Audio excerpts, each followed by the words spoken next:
This evening, first, intercepted at the border, Deputy Police Commissioner Calvin Brutus faces accusations of trying to flee the country amid 231 charges of alleged financial crimes. His response to the explosive allegations is raising eyebrows. Plus, tragedy in the East Bank. A young entrepreneur's life is cut short in a devastating motorcycle accident. We'll look at how the community is mourning this rising star. Also, collapse and consequences. Dr. Barjaglio demands accountability after concrete poles failed during roadworks, leaving residents in the dark. What went wrong and who's to blame? And a life sentence protest. Family and friends of a man sentenced to life in prison gathered outside the High Court, calling the punishment excessive and vowing to fight for justice. Finally, a nation in recovery. Syria's new administration pledges to tackle its battered economy as shortages grip the war-torn country. Stay tuned for these stories and more coming up on Headline News Update.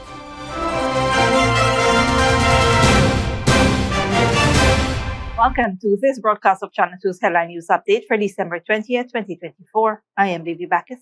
Thank you for joining us.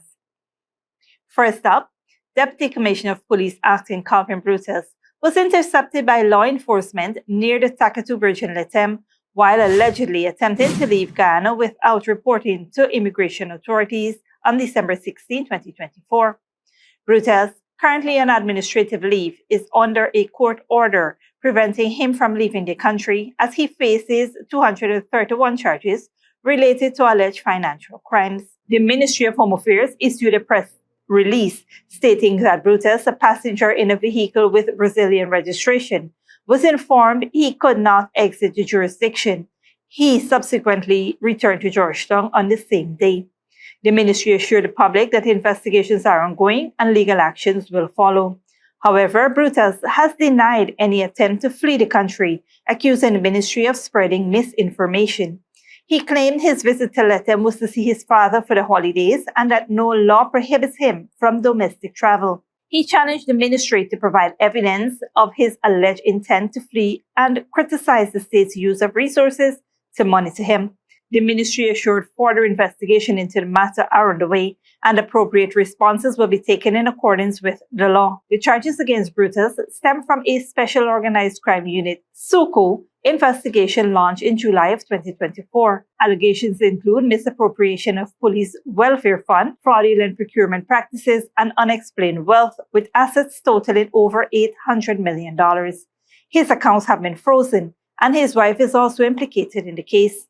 Brutus remains out on $16 million bail as the legal proceedings continue.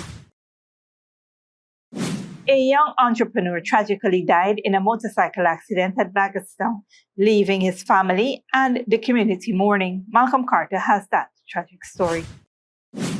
The life of 23-year-old Ezekiel Costello, owner of Zeke 592 Customs, was tragically cut short on Thursday in a fatal accident at Bagaston, East Bank, Demerara. Costello, a resident of Lot 294 Savage La Penitence, Georgetown, was killed around 3:37 p.m. after a canter truck crushed him during a motorcycle mishap. Surveillance footage showed Costello riding south along the East Bank Demerara public road when traffic slowed. While maneuvering through vehicles, he swerved to avoid a pedestrian, lost control, and fell onto the road. Tragically, his head fell under the tray of a canter truck and its rear wheel ran over him. He was rushed to the Georgetown Public Hospital Corporation, but was pronounced dead on arrival. The driver is in police custody, assisting with investigations. Costello, a Guyana Technical Institute graduate, started his sneaker customization business in 2022 and quickly gained recognition for his hard work. In 2023, he was featured in Kaitra News Sunday magazine, where he spoke about his passion for entrepreneurship and its impact on society. His sudden death has left his family and community mourning the loss of a bright and ambitious young man. Reporting for Headline News Update, Malcolm Carter.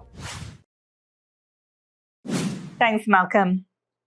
Vice President Dr. Barjaglio has called for accountability and consequences following the collapse of concrete poles during drainage and roadworks on Aubrey Barker Road, which left residents and businesses without electricity. Speaking at one of his weekly press conferences on Thursday, Dr. Jaglio expressed frustration over the incompetence of contractors and state-employed engineers overseeing major infrastructure projects. An investigation into the incident revealed that the poles were not installed according to specifications. Dr. Jaglio questioned whether the contractor adhered to design standards and if government engineers properly supervised the work. He asserted that accountability is essential. People must be blacklisted and dismissed for such failures, or the situation will never improve. The vice president also criticized engineers for poor practices such as unnecessarily disrupting communities with extensive road and drainage works. He emphasized that state engineers now receiving competitive salaries have no excuse for substandard performance. Highlighting the need for a durable infrastructure, the General Secretary underscored the importance of ensuring that public works meet high standards and do not deteriorate prematurely, even amid the high volume of ongoing projects. The mishap has sparked calls for stricter oversight and better accountability in public infrastructure projects. Stick around when we return. Family processed life sentence and flogging of felonious wounding case, and miner killed in tragic pit collapse at Kumang Back Dam.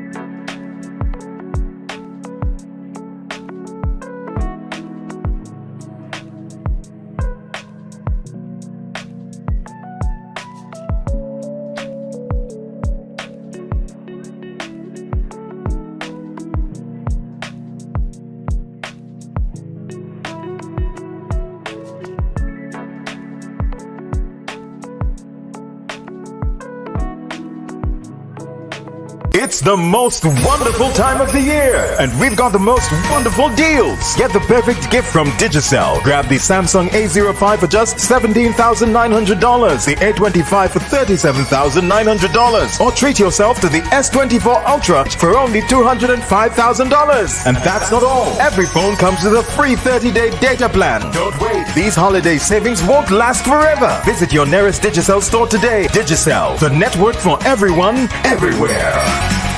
It's Christmas at Kissoon's Furniture Store. We are fully stocked for the holidays with a wide variety of furniture to choose from store-wide. Beautiful sofas, dinette sets, rugs, pillows, foam and hybrid cooling mattresses in all sizes, beds in king, queen and single sizes, and so much more. Come on down to our mega store or our Rob Street location. Merry Christmas from Kissoon's Furniture Store.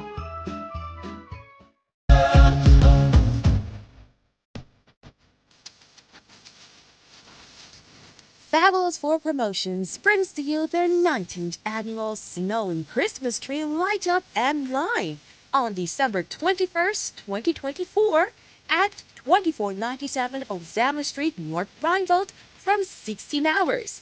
Admission free. Music by Fabulous 4 Sounds. Make it a must. See and be there.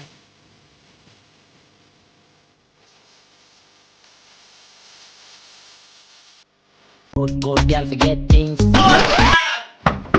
What's the problem, Granny? I want money for borrow for those surgery. I was dancing and I fall and fracture my hip. If you need some quick money, you should check Lender's Jewelry and Pawn Shop. Lender's Jewelry and Pawn Shop, Lot 238 South Road Border, Georgetown. Get jewelry made to order in just 72 hours. We also accept vehicles. Lender's, best rates, longest payback period. Boys, I get through. Plus, I could dance again. Lender's Jewelry and Pawn Shop. Hello, my fellow TikToker followers. It's Credit, and today all we will be making Chinese noodles with peppies, chow mein, chicken fritters, and spice cake. For the noodles, all of these will be using peppies, black pepper, cashew, Chinese sauce, soy sauce, garlic sauce, paprika, Chinese seasoning, chow mein seasoning, white spice, and all-purpose seasoning. Next, this chicken that we marinated, soak for all you wanna know nothing with peppies, green seasoning, miracle seasoning, Pepper sauce, chicken seasoning, paprika, garlic powder, jerk seasoning, black pepper, onion powder, and ginger powder, and document plantain flour, and then this butter we make with this quick piece powder, and we boil in oil. We serve with peppies, barbecue sauce. Radhika went to the supermarket and she proper buy up enough things. She feels she alone can cook, but she routine even wrong. He shaped like a guy in a map. Peppies has a wide range of ingredients available at supermarkets nationwide. Peppies, we put the pep back into your kitchen. Sneakily with a gift of sight from Modern Optical Services. Let our professional team examine and prescribe what's best for your eyes. Harvey Smalls make fashionable faces. See us for a full line of optical services, including brand name and prescription eyewear.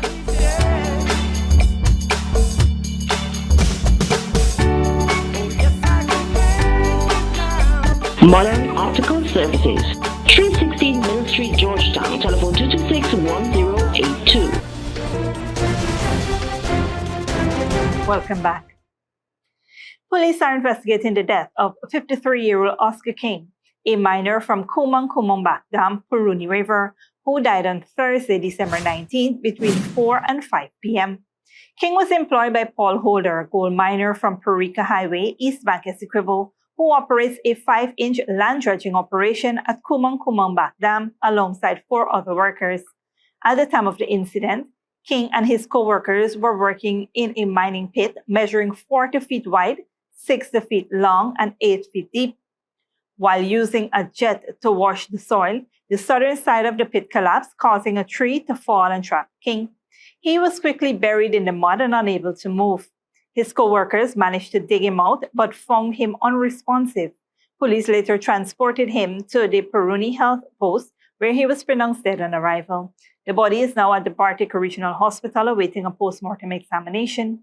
Police have taken statements from those involved and investigations are ongoing.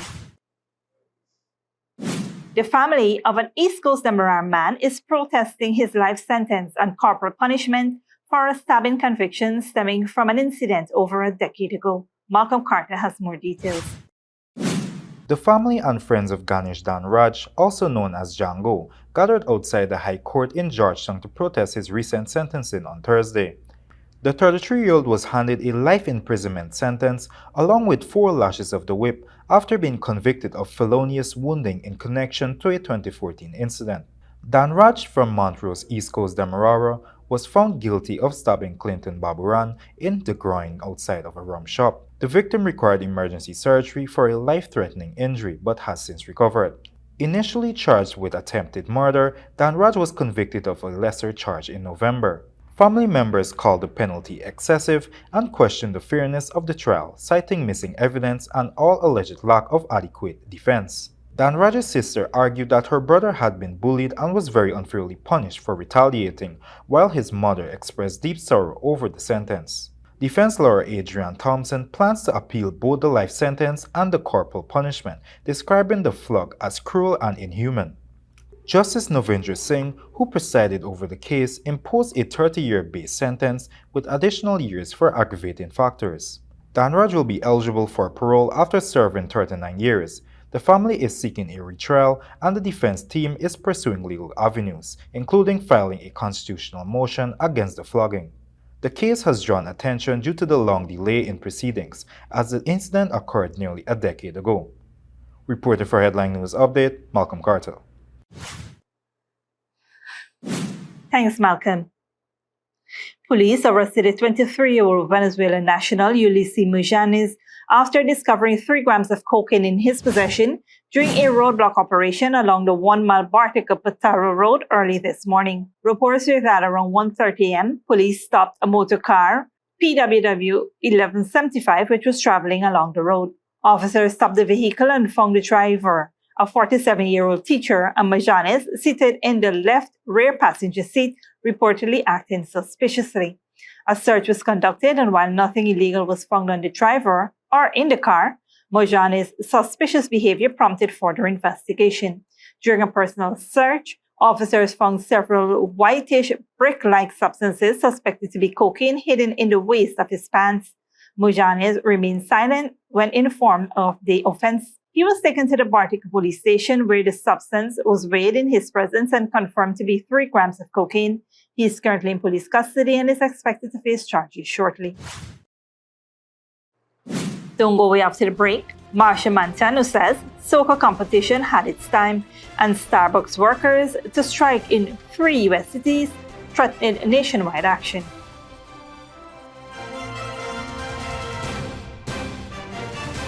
This Christmas, Digicel is bringing you the gift of millions.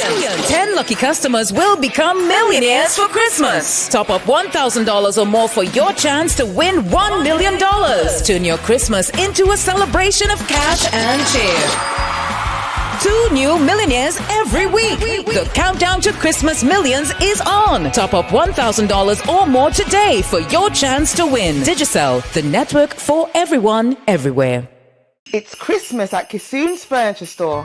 We are fully stocked for the holidays with a wide variety of furniture to choose from store-wide. Beautiful sofas, dinette sets, rugs, pillows, foam and hybrid cooling mattresses in all sizes. Beds in king, queen and single sizes and so much more. Come on down to our mega store or our Rob Street location. Merry Christmas from Kissoon's Furniture Store.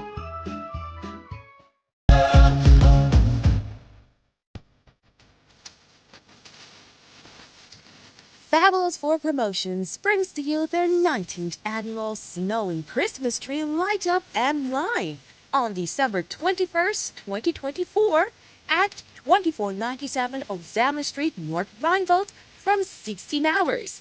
Admission free. Music by Fabulous 4 Sounds. Make it a must. See and be there.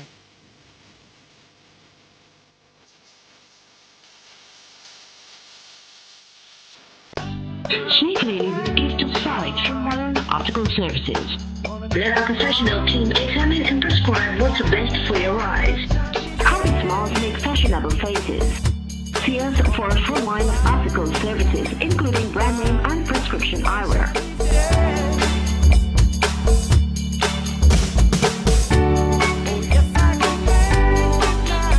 Modern Optical Services, 316 Mill Street, Georgetown. Telephone 226-1082. Good girl forget things. What's the problem, Granny? I want money for borrow for those surgery. I was dancing and I fall and fracture my hip. If you need some quick money, you should check Lender's Jewelry and Pawn Shop. Lender's Jewelry and Pawn Shop, Lot 238 South Road Border, Georgetown. Get jewelry made to order in just 72 hours. We also accept vehicles. Lender's, best rates, longest payback period. Boys, I get through. Plus, I could dance again. Lender's Jewelry and Pawn Shop. Hello, my fellow TikToker followers. Here's credit. And today, all we will be making Chinese noodles with peppies, chow mein, chicken fritters, and spice cake. For the noodles, all of these will be using peppies, black pepper, cashew, Chinese sauce, soy sauce, garlic sauce, paprika, Chinese seasoning, chow mein seasoning, fried spice, and all-purpose seasoning. Next, this chicken that we marinated, soak for all you don't know nothing with peppies, green seasoning, miracle seasoning, Pepper sauce, chicken seasoning, paprika, garlic powder, dark seasoning, black pepper, onion powder, and ginger powder, and document planting flour, and then this butter we make with this quick piece powder, and we boil in high. We serve with peppies, barbecue sauce. Radica went to the supermarket and she proper buy up enough things. She feels she alone can cook, but she routine even wrong. She shaped like a guy in a map. Peppies has a wide range of ingredients available at supermarkets nationwide. Peppies, we put the pep back into your kitchen.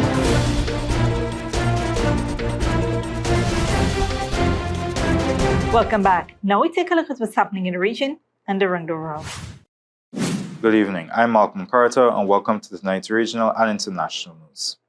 In the Caribbean, Michelle Montano, a 5-time Power and 2-time Groovy International Soca Monarch winner, believes soca music needs collaboration, not competition, to thrive globally.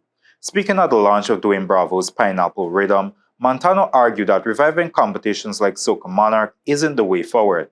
Instead, he urged focusing on quality music, marketing, and messaging to elevate soca as a global genre, akin to Afrobeat and reggaeton. Montano emphasized inspiring youth and creating unity through collaborations. The event also featured performances, industry professionals, and creative showcases, ending with a playful arm wrestling match where Montano humorously claimed victory over Bravo. Meanwhile, Starbucks workers in Los Angeles, Chicago, and Seattle began striking Friday with plans to expand nationwide before Christmas. Organized by Starbucks Workers United, the strike demands better pay and working conditions after stalled negotiations. The union accuses Starbucks of neglecting baristas' concerns despite record CEO compensation and calls for immediate investment in wages and fair labor practices. The walkout mirrors broader labor unrest, with Amazon workers also striking during the critical holiday shopping period. Union leaders warned the action may intensify, aiming to hold Starbucks accountable for treating employees as equal partners in the face of declining global sales. The United States House of Representatives has rejected a spending bill backed by President-elect Donald Trump, raising the likelihood of a partial government shutdown as millions of Americans prepare to travel during the holiday season. Al Jazeera's Patty Culhane reports. It would seem like the most basic job for any legislature, decide on how much money to spend and on what. The U.S. Congress doesn't often pass full budgets, instead voting on continuing resolutions, basically keeping the same funding for a few months at a time. Republicans and Democrats had a deal to do just that, plus spend $100 billion to help those impacted by recent hurricanes and give an additional $10 billion in aid to farmers. But then billionaire Elon Musk stepped in, posting more than 150 times on his social media site X, demanding Republicans kill the deal. It's a total dumpster fire. I think it's garbage. This is what Washington, D.C. has done. This is why I ran for Congress, to try to stop this. And incoming President Donald Trump agreed, threatening House Speaker Mike Johnson's job if he didn't drop the agreement, demanding they also raise the debt limit, which will expire early next year, so that it would appear Joe Biden raised the deficit, not him. In a sign that Trump has total control over his party, Republicans agreed. It appears they will now strip out all of the provisions that they agreed to give the Democrats and suspend the debt limit for 2 years. But throwing the government into chaos may be a sign of what's coming to the Capitol for the next 4 years. Patty Culhane, Al Jazeera, Washington.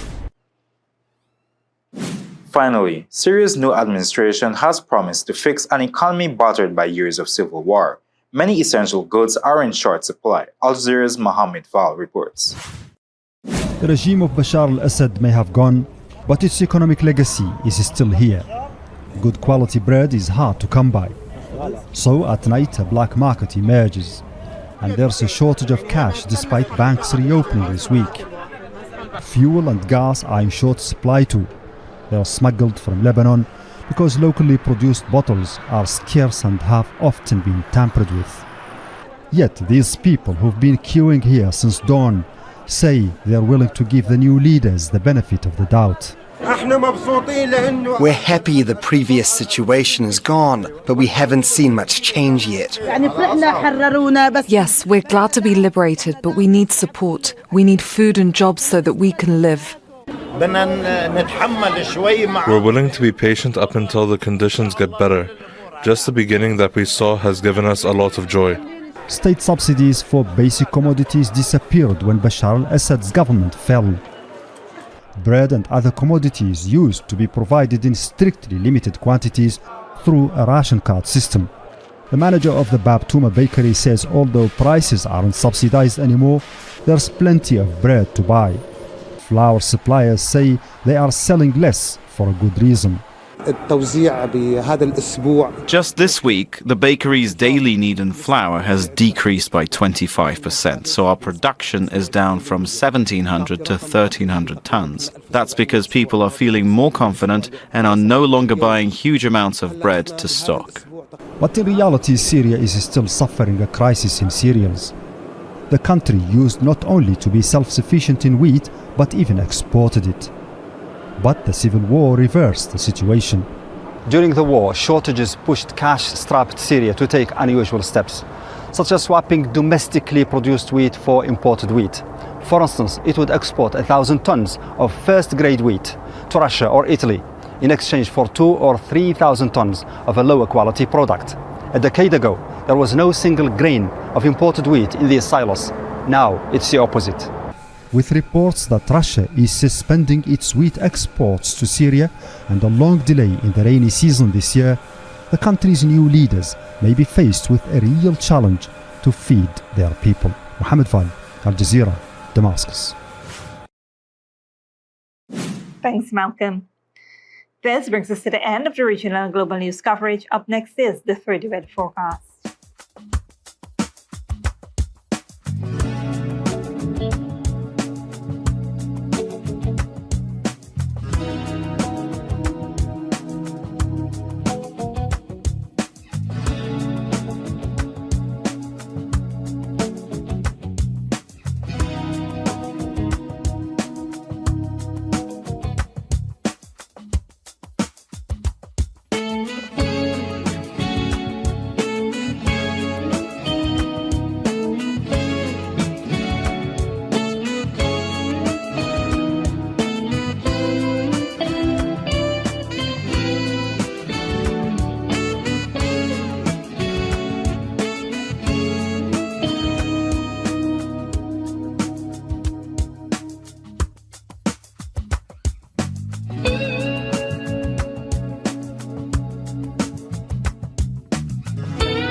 And that's Safe TV2 Headline News for this Friday evening. As we take our leave, we invite you to follow us on Facebook and YouTube. We will be off for the weekend, but you can tune in on Monday at 7 p.m. for more news. Until then, please take care of yourself and each other and do have a wonderful weekend.